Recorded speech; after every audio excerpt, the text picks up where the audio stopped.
Hi guys, आप सबका हमारे YouTube channel Tasmiya career academy पे स्वागत है।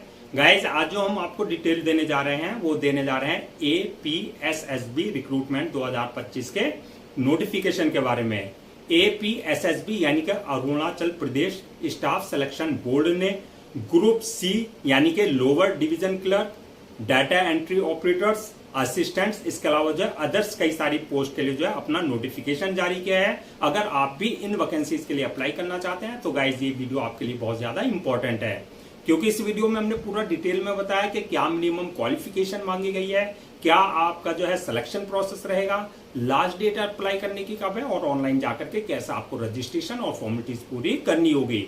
तो गाइज पूरा वीडियो देखिएगा और साथ ही साथ में हमारे इस यूट्यूब चैनल को सब्सक्राइब कर लें, लाइक करें और ज्यादा से ज्यादा शेयर करें। तो गाइज सबसे पहले बात करते हैं इनकी ऑफिशियल वेबसाइट की। इनकी जो ऑफिशियल वेबसाइट है वो है www.apssb.nic.in, जहां पर जाकर के आपको रजिस्ट्रेशन और फॉर्मेलिटीज पूरी करनी होगी। रिक्रूटमेंट अथॉरिटी जो रहेगी आपकी APSSB रहेगी, यानी कि Arunachal Pradesh staff selection board के थ्रू आपका जो है रिक्रूट होगा।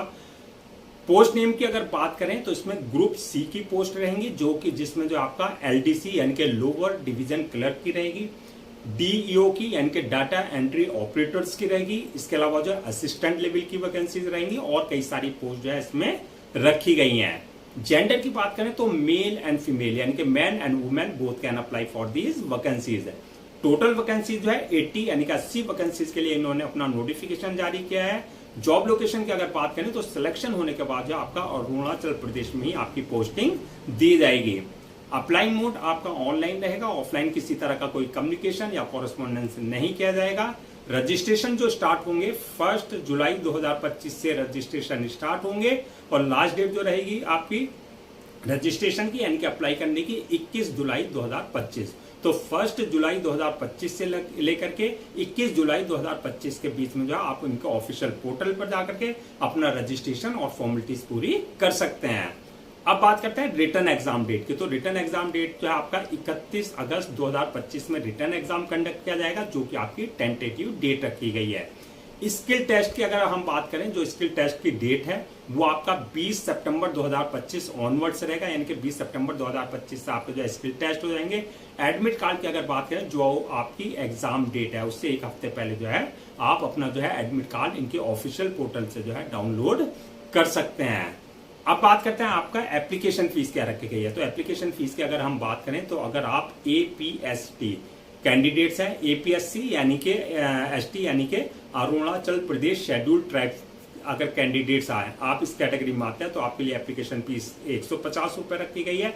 और अगर इसके अलावा जो है अदर्स कैंडिडेट्स हैं उनके सबके लिए जो है 200 रुपए एप्लीकेशन फीस रखी गई है। और अगर आप फिजिकल हैंडीकैप्ड हैं यानी कि डिसेबल पर्सन है तो आपके लिए जो एप्लीकेशन फीस नील रखी गई है, यानी कि आपको एग्जम्प्टेड रखा गया है, आपको किसी तरह की कोई एप्लीकेशन फीस देने की जरूरत नहीं है। पेमेंट मोड की अगर बात करें, यानी कि जो आपका एप्लीकेशन फीस रहेगा उसका जो पेमेंट मोड रहेगा ऑनलाइन रहेगा, यानी कि at the time of registration आप अपने debit card, credit card, net banking, UPI, IMPS या जो भी पेमेंट गेटवे वहां पर है उसके थ्रू जो आप अपनी एप्लीकेशन फीस जो है डिपोजिट कर सकते हैं। नेक्स्ट बात करते हैं कि आपका एलिजिबिलिटी क्राइटेरिया क्या मांगा गया है, यानी कि क्या मिनिमम एजुकेशनल क्वालिफिकेशन मांगी गई है। तो क्वालिफिकेशन की अगर बात करें तो 12th class passed from recognised board और इंस्टीट्यूशन से plus diploma in relevant field में, यानी कि आपने 12वीं क्लास पास कर रखा हो प्लस आपका जो है डिप्लोमा इन रिलेवेंट फील्ड में आपके पास जो है डिप्लोमा होना चाहिए रिलेवेंट ट्रेड में। एज लिमिट की अगर बात करें तो मिनिमम 18 साल और मैक्सिमम 35 साल रखी गई है। 18 और 35 के बीच में अगर आपकी एज है तो आप इन वैकेंसीज के लिए अप्लाई कर सकते हैं। एज रिलैक्सेशन की अगर बात करें तो as per government rules and regulations, जो आपका रिजर्व कैटेगरीज वाले हैं जैसे आपका SC हुआ, ST हुआ, OBC हुआ या आपका ट्राइब्स वाले का है, तो उनको जो एज रिलैक्सेशन दिया जाता है वो प्रॉपर आपको जो है as per norms age relaxation दिया जाएगा। नेक्स्ट बात करते हैं कि आपका सिलेक्शन प्रोसेस क्या रहेगा। तो सिलेक्शन प्रोसेस की अगर हम बात करें तो इसमें मल्टीपल स्टेजेस रहेंगी जो आपको क्लियर करनी होगी। तो फर्स्ट स्टेज जो रहेगी आपकी रिटर्न एग्जामिनेशन की रहेगी, यानी कि आपका रिटर्न एग्जाम कंडक्ट किया जाएगा। जो रिटर्न क्वालिफाई कर लेंगे, सेकंड स्टेज होगी उनके लिए skill test. Skill test PST ये आपका यानी कि फिजिकल स्टैंडर्ड टेस्ट। तो स्किल टेस्ट और पीएचटी रहेगा। स्किल टेस्ट में यानी कि आपका जैसे आपका स्टेनो है या आपका टाइपिंग वगैरह, जैसे आपका डाटा एंट्री ऑपरेटर्स की जॉब्स के लिए इस तरीके, या क्लर्क की जॉब के लिए आपका टाइपिंग स्टेनो वगैरह इसका टेस्ट लिया जाएगा। इसके अलावा आपका पीएचटी यानी कि फिजिकल स्टैंडर्ड टेस्ट, जिसमें हाइट, चेस्ट, वेट वगैरह ये सारी चीजें जो है आपकी चेक की जाएंगी, यानी कि टेस्ट लिया जाएगा, जो कि आपका ये क्वालिफाइंग नेचर का होगा। यानी कि आपका स्किल टेस्ट और पीएचडी जो है ये क्वालिफाइंग नेचर का रहेगा। थर्ड स्टेज जो रहेगी, जो ये क्लियर कर लेंगे, वो रहेगी डॉक्यूमेंट्स वेरिफिकेशन की। यानी कि at the time of registration जो आपने अपने डॉक्यूमेंट्स अपलोड किए हैं, वो सारे डॉक्यूमेंट जो आपके ओरिजिनल चेक किए जाएंगे, यानी कि वेरीफाई किए जाएंगे। और लास्ट स्टेज जो रहेगी मेडिकल एग्जामिनेशन की, यानी कि जिस पोस्ट के लिए आपने अप्लाई किया है उसके लिए देखा जाएगा कि आप फिजिकली और मेंटली पूरी तरीके से फिट हैं या नहीं है। तो ये मल्टीपल स्टेजेस रहेंगी जो आपको क्लियर करनी होगी। अब बात कर लेते हैं कि आपका एग्जाम पैटर्न और सिलेबस, यानी कि जो आपका रिटर्न एग्जाम लिया जाएगा, फर्स्ट स्टेज जो रहेगी, उसका क्या एग्जाम पैटर्न रहेगा, क्या उसका सिलेबस रहेगा। तो सबसे पहले बात करते हैं एग्जाम पैटर्न की। आपका ऑब्जेक्टिव टाइप क्वेश्चंस रहेंगे, यानी कि एमसीक्यू, यानी कि मल्टीपल चॉइस क्वेश्चंस रहेंगे। टोटल क्वेश्चन जो है आपके 200 क्वेश्चंस रहेंगे, जो कि आपके 200 ही मार्क्स के रहेंगे। टाइम जो दिया जाएगा आपका पेपर को सॉल्व करने का 2 घंटे का टाइम दिया जाएगा। और निगेटिव मार्किंग की अगर बात करें तो इसमें किसी भी तरह की रॉन्ग आंसर के लिए निगेटिव मार्किंग का प्रोविजन नहीं रखा गया है। यानी कि अगर आप रॉन्ग आंसर भी देते हैं तो आपके मार्क्स डिडक्ट नहीं किए जाएंगे।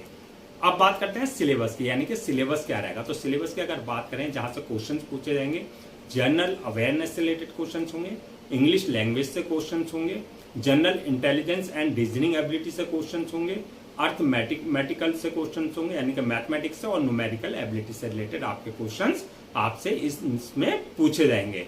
अब बात करते हैं फाइनल मेरिट लिस्ट की, यानी कि फाइनल मेरिट लिस्ट किस बेसिस पे बनेगी। तो फर्स्ट स्टेज जो है आपके रिटन एग्जाम में जो मार्क्स आपने ऑब्टेन किया, उस बेसिस पे आपकी जो फाइनल मेरिट लिस्ट तैयार की जाएगी। सैलरी एंड अलाउंसेस की अगर बात करें, यानी कि सैलरी अलाउंसेस आपके पोस्ट वाइज वरीज करेंगे। स्टार्टिंग सैलरी जो रहेगी वैसे वो आपकी 19,900 से लेकर के 81,100 के बीच में रहेगी। यानी कि आपका सिलेक्शन होने के बाद जैसे जैसे आपका एक्सपीरियंस हो जाएगा उसके अकॉर्डिंग आपका इंक्रीमेंट भी होगा, प्रमोशन भी होगा। अलाउंसेस एंड अदर्स बेनिफिट्स की अगर बात करें तो वो आपका as per government rules and regulation जो एक एम्प्लॉय को दिए जाते हैं वो सब प्रॉपर आपको दिए जाएंगे। अब बात करते हैं कैटेगरीज वाइज, अगर हम इन वैकेंसीज को ब्रेक डाउन करें, यानी कि जो वैकेंसीज है अगर हम इनको जो है ब्रेक डाउन करें कि किस कैटेगरी के लिए कितनी वैकेंसीज रिजर्व रखी गई है, तो ये आपका एपीएसटी वालों के लिए 57 वैकेंसीज रिजर्व रखी गई हैं, जनरल वालों के लिए 19 वैकेंसीज रखी गई हैं, फिजिकल हैंडीकैप वालों के लिए 1 वैकेंसीज और एक्स सर्विसमैन वालों के लिए 3 वैकेंसीज रखी गई है। इस तरीके से आपकी जो है 80 वैकेंसीज यानी कि 80 वैकेंसीज जो है रिजर्व रखी गई हैं। अब बात करते हैं कि डॉक्यूमेंट्स क्या क्या रिक्वायर्ड होंगे, यानी कि आपका अप्लाई करने से पहले क्या क्या डॉक्यूमेंट्स आपको रेडी रखना है। तो डॉक्यूमेंट्स की अगर बात करें तो सबसे पहले जो भी आपके एकेडमिक सर्टिफिकेट्स हैं, वो चाहे 10th की मार्कशीट है या 12th की मार्कशीट है, वो आपको रेडी रखनी है। जो आपका डिप्लोमा है वो चाहे आपने सेमेस्टर वाइज किया चाहे ईयर वाइज किया, वो आपको रेडी रखना है स्कैन कॉपी करा करके। इसके अलावा बर्थ सर्टिफिकेट, यानी कि अगर आपके 10th की मार्कशीट में डेट ऑफ बर्थ मेंशन नहीं है तो बर्थ सर्टिफिकेट आपके पास कंसर्न अथॉरिटी से होना चाहिए। कास्ट सर्टिफिकेट, अगर आप SC ST OBC का किसी भी तरह का कास्ट बेस्ड पे कोई रिजर्वेशन ले रहे हैं तो कास्ट सर्टिफिकेट आपके पास कंसर्न अथॉरिटी से होना चाहिए। इसके अलावा डिसेबिलिटी सर्टिफिकेट, यानी कि अगर आप फिजिकल हैंडीकैप का किसी भी तरह का कोई रिजर्वेशन ले रहे हैं तो डिसेबिलिटी सर्टिफिकेट आपके पास कंसर्न अथॉरिटी से होना चाहिए। इनकम सर्टिफिकेट, यानी कि EWS का अगर आप किसी तरह का कोई रिजर्वेशन ले रहे हैं तो इनकम सर्टिफिकेट आपके पास कंसर्न अथॉरिटी से होना चाहिए। इसी तरह domicile, ID proof, address proof, passport size photo, signature वगैरह, ये सारे डॉक्यूमेंट आपको पहले से स्कैन कॉपी करा करके रखने हैं। अब बात करते हैं नेक्स्ट का अप्लाई करने का क्या प्रोसीजर रहेगा। तो जैसे कि स्टार्टिंग में हमने बताया था, पूरा प्रोसेस जो रहेगा आपका ऑनलाइन रहेगा, ऑफलाइन किसी भी तरह का कोई कम्युनिकेशन या कॉरेस्पॉन्डेंस नहीं किया जाएगा। ऑनलाइन अप्लाई करने के लिए सबसे पहले आपको उनके ऑफिशियल पोर्टल www.apssb.nic.in पर विजिट करना है। जब आप विजिट करेंगे होम पेज पर जाएंगे, रिक्रूटमेंट और कैरियर वाले सेक्शन में जाएंगे, वहां पे आपको अप्लाई ऑनलाइन का लिंक मिलेगा, वहां पर आपको क्लिक करना है। यहाँ पर इसी बात का ध्यान रखना है आपको, अगर आपने इनके पोर्टल पर अपना आपको पहले से रजिस्टर नहीं करा रखा है तो आपकी जो पर्सनल डिटेल्स है, वैलिड ईमेल आईडी और मोबाइल नंबर से अपने आपको रजिस्टर करा लेना है, यानी कि यूजर नेम पासवर्ड जनरेट करना है, जहां से आपके क्रेडेंशियल आपके जो है जनरेट हो जाएंगे।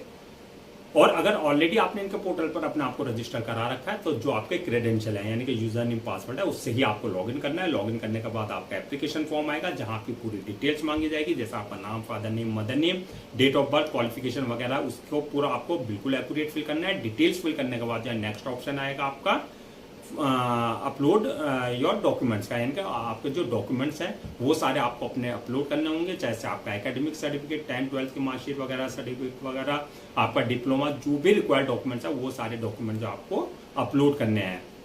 साथ में पासपोर्ट साइज फोटो, सिग्नेचर वगैरह ये भी आपको सारे डॉक्यूमेंट्स अपलोड करने होंगे उनके प्रेस्क्राइब्ड फॉर्मेट के हिसाब से। जब डॉक्यूमेंट्स आप अपलोड कर देंगे उसके बाद जो है नेक्स्ट ऑप्शन आएगा डॉक्यूमेंट्स अपलोड करने के बाद जो है पेमेंट का, यानी कि जो भी आपकी एप्लीकेशन फीस है वो आपको अपनी कैटेगरी के अकॉर्डिंग जो है अपने debit card, credit card, net banking, UPI, IMPS या जो भी पेमेंट गेटवे है उसके थ्रू आप अपनी एप्लीकेशन फीस जो है आप अपनी कैटेगरी के अकॉर्डिंग जो है डिपॉजिट कर सकते हैं। एप्लीकेशन फीस डिपॉजिट करने के बाद जो है नेक्स्ट ऑप्शन आएगा आपका फॉर्म को अपलोड करने का, यानी कि सबमिट करने का। फॉर्म को अपलोड करने से पहले एक बार रिव्यू वाले ऑप्शन में जाकर के पूरा फॉर्म का रिव्यू कर लें, आपने किसी तरह की कोई मिस्टेक तो नहीं की। अगर रिव्यू कर दी है तो रिव्यू वाले ऑप्शन से आप उसमें करेक्शन कर सकते हैं। रिव्यू करने के बाद जो फॉर्म को सबमिट कर दें और सबमिट करने के बाद जो उसकी 1 या 2 कॉपी जो है प्रिंट आउट जरूर ले लें for your future reference, so that आपके पास जो एक हार्ड कॉपी के रूप में एक ऑफिशियली रिकॉर्ड आपके पास हो जाए। तो गाइस ये थी आपकी Arunachal Pradesh staff selection board यानी कि APSSB रिक्रूटमेंट 2025 के ग्रुप C के वैकेंसीज की डिटेल्स, जिसमें जो है आपकी LDC lower division clerk, data entry operator और असिस्टेंट लेवल की, इसके अलावा अदर्स कई सारी पोस्ट के लिए है इन्होंने अपना नोटिफिकेशन जारी किया था। आई होप आपके सारे डाउट्स क्लियर हो गए होंगे। अगर अब भी आपको किसी तरह का कोई डाउट है, क्वेरी है या कंफ्यूजन है तो आप हमसे कमेंट सेक्शन में पूछ सकते हैं, हम उसका रिप्लाई जरूर देंगे। मैं एक बार फिर से रजिस्ट्रेशन डेट और लास्ट डेट जो है रजिस्ट्रेशन की वो रिमाइंड करा देता हूं, सो दैट आप उसे नोट डाउन कर लें। रजिस्ट्रेशन जो स्टार्ट हो गए हैं वो 1 जुलाई 2025 से रजिस्ट्रेशन स्टार्ट हो चुके हैं और लास्ट डेट जो है रजिस्ट्रेशन की यानी कि अप्लाई करने की 21 जुलाई 2025 है। तो 21 जुलाई 2025 से पहले पहले आपको उनका ऑफिशियल पोर्टल पर जाकर के अपना रजिस्ट्रेशन और फॉर्मेलिटीज पूरी कर लेनी है। गाइस हम आपके लिए जितने भी गवर्नमेंट जॉब्स हैं या गवर्नमेंट एग्जाम्स हैं उससे रिलेटेड जितने अपडेट्स होते हैं उस पर वीडियोज लेकर के आते हैं। इसके साथ साथ जो है प्रॉपर कैरियर गाइडेंस पर आपके लिए वीडियोज लेकर के आते हैं। अगर आप भी चाहते हैं कि आपको प्रॉपर कैरियर गाइडेंस मिलती रहे, साथ ही साथ में आपको गवर्नमेंट जॉब्स और गवर्नमेंट एग्जाम्स के पूरे अपडेट्स मिलते रहे, तो आप लोगों से मेरी रिक्वेस्ट है आप हमारे इस यूट्यूब चैनल को सब्सक्राइब कर लें, लाइक करें और ज्यादा से ज्यादा शेयर करें।